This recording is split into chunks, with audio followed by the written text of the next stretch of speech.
So hello there guys, welcome back to the channel. उम्मीद करता हूँ आप सभी लोग बढ़िया होंगे, बिल्कुल मस्त होंगे यार। सो आज हम लोग एक बहुत ही बढ़िया चीज़ ट्राई करने जा रहे हैं अपने NS 125 के ऊपर। आप लोग देख सकते हो मैं अपनी NS लेके आ रखा हूँ। अब मैंने कुछ टाइम पहले एक शॉर्ट अपलोड करी थी जिसमें मैंने बताया था कि इसमें जो पिछला टायर है वो बहुत भद्दा लगता है। हाँ, ये मेरी PS6 वाली NS है, कार्बोरेटर वाली, पुराना मॉडल होगा, अब तो 1-1.5 साल होगा इस बाइक को। तो इसमें जो रियर टायर आता है वो आता है 100 सेक्शन का। हालांकि अब जो नई NS 125 आ रही है उसमें शायद 110 या 120 बजाज ने दे दिया है। थैंक्स अ लॉट बजाज, इतना मोटा टायर देने के लिए।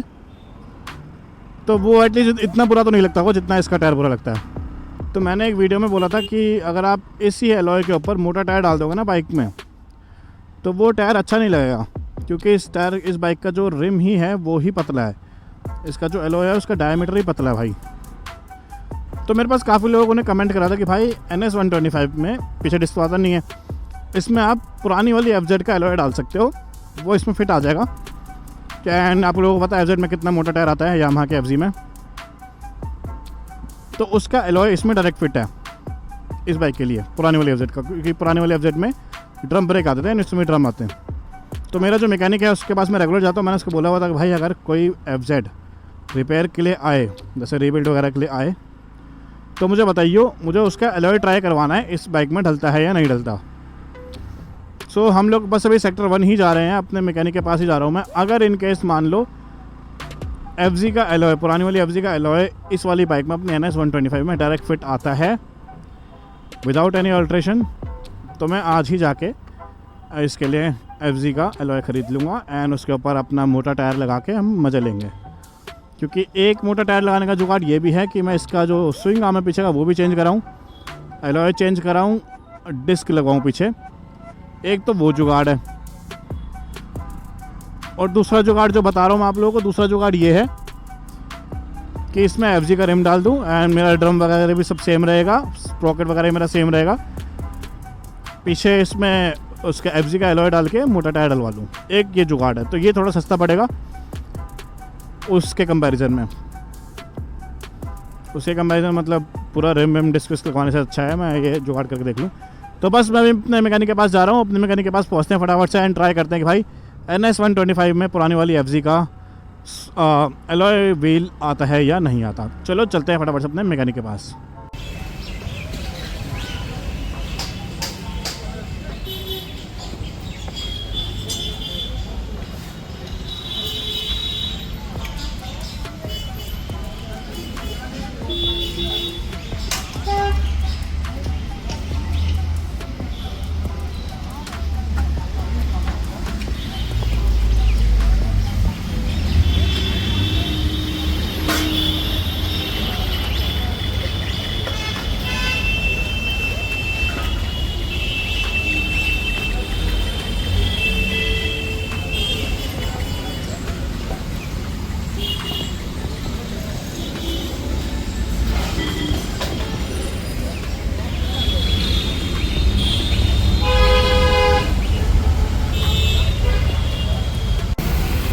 बस ये आ गया एलॉय पुरानी FZ वाला।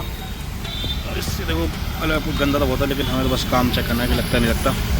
इसमें ड्रम ब्रेक है, इसका स्प्रॉकेट वाला, तो बस ला के चेक करना है भाई लगेगा या नहीं लगेगा।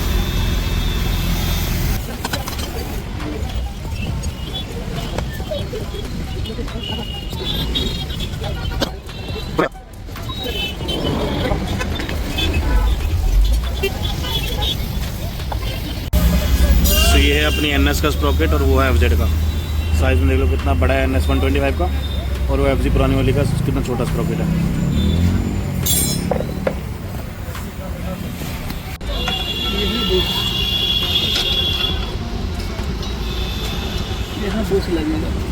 अच्छा, बुश की जगह बची नहीं इसमें। और बुश ये है ना, इतनी ये जो चौड़ा है, इतना चौड़ा नहीं लगेगा।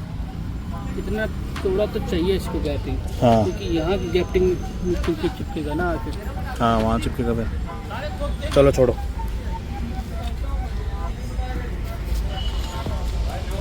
ये हब बड़ा लग रहा था ना, इसीलिए। हाँ बीच वाला जो हब है ना,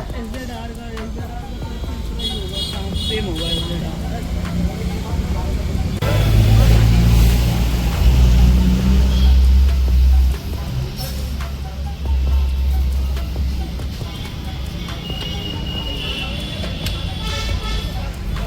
guys level of disappointment at its peak, क्या बोल सकते हैं यार। आप लोगों ने देखा कि हमने पूरी कोशिश करी इस बाइक के अंदर जो है FZ का एलॉय लगाने की, बट वो नहीं आया। पुरानी वाली FZ का एलॉय इसके अंदर फिट नहीं आया। रीज़न जैसा आप लोगों ने वीडियो में देख ही लिया होगा, उसका जो एलॉय है काफ़ी चौड़ा है, कोई दिक्कत नहीं, चौड़ा एलॉय ही चाहिए था हमें, बट उसमें बुश लगाने की जगह नहीं है साइड में, और बुश इतना चौड़ा होता है एंड इसमें इतना सा स्पेस बच रहा है वो एलॉय लगने के बाद में स्विंग आर्म के बीच में।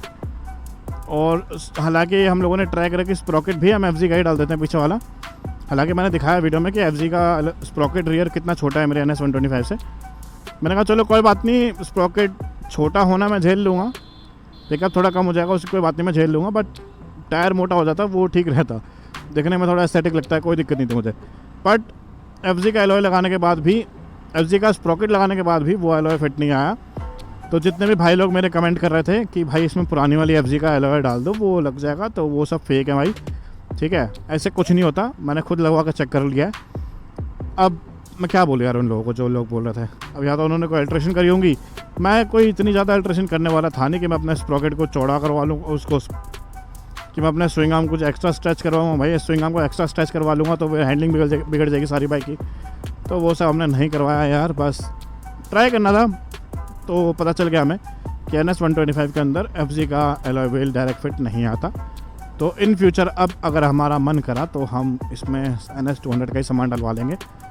सामान इन द सेंस NS 200 का एलॉय, NS 200 का स्विंग आर्म, NS 200 के डिस्क, NS 200 के disc brake and all and everything, sprocket जो भी है सब उसी का डलवा लेंगे। सो इन फ्यूचर अब हम अगर हमारा मन करा तो भाई हम सारा NS 200 का सामान डलवा के पीछे चौड़ा टायर डलवा लेंगे, बट अब उसके लिए टाइम लगेगा। करवाऊँगा मैं, अब इतना बता देता हूँ तो भाई कन्फर्म बता देता हूँ आप लोगों को, करवाऊँगा मैं, बट अभी नहीं, कुछ टाइम बाद। कुछ टाइम अब वो 1 महीना भी हो सकता है, 6 महीने भी हो सकते हैं, 1 साल भी हो सकता है, वो देखो मूड के ऊपर डिपेंड है एंड थोड़ा पैसों के ऊपर डिपेंड है एंड टाइम के ऊपर भी डिपेंड है, क्योंकि मेरे को टाइम मिलता नहीं बाइक चलाने का, तो इतना मॉडिफाई कराने का मैं सोचता नहीं बाइक को। देखते हैं अगर हमें ये सब मौका, टाइम, पैसा सब लग गया तो हम करवा लेंगे या करवाएंगे ही, बट कब वो फ्यूचर में पता चल जाएगा। फ़िलहाल अपना जो मोटिव था पहले ये था कि भाई एक बार हम ये देख लें कि FZ का एलॉय आता है या नहीं आता, तो वो हमारा प्लान फेल हो चुका है। FZ का एलॉय तो आया नहीं, तो अब नया सामान के पास ही हमें जाना पड़ेगा जो कि बात की बात है, ठीक है। सो आई होप कि आप लोगों को आज की वीडियो पसंद आई हो यार, आप लोग को भी समझ में आ गया हो कि एलॉय चेंज कराना इतना ईजी नहीं होता, पहले चेक पे करना पड़ता है सब कुछ।